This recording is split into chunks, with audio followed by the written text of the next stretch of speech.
ఆయనకు ఓటమి భయం పట్టుకున్నది. పార్లమెంట్ ఎన్నికల్లో కాంగ్రెస్ పార్టీ ఓడిపోతే ఆయనను దించేస్తారనేటువంటి భయం ఆయన మాటల్లో, ఆయన ముఖంలో స్పష్టంగా కనబడతా ఉంది. అందుకే రేవంత్ రెడ్డి గారు గత 2-3 రోజులుగా మనం చూస్తా ఉంటే దేవుళ్ల మీద ఒట్లు పెట్టుకోవడమో, రిజర్వేషన్లు ఎత్తివేస్తారని సెంటిమెంట్ మాటలు మాట్లాడుతూ ఉన్నాడు.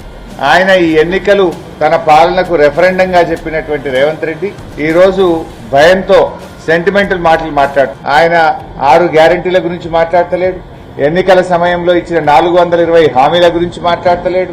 ఆయన 4.5 నెలల పాలనలో తెలంగాణ ప్రజలు ఈరోజు ఈ ప్రజలకు దక్కిందేమన్నా ఉందంటే, ఆయన పాలనను ఒక్క మాటలో చెప్పాలంటే అయితే తిట్లు, లేదంటే దేవుని మీద ఒట్లు. ఇది తప్ప ఏమైనా ఉన్నదా?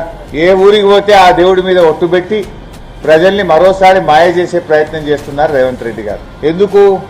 ఆల్రెడీ బాండ్ పేపర్ల గారెడ్ అయిపోయింది.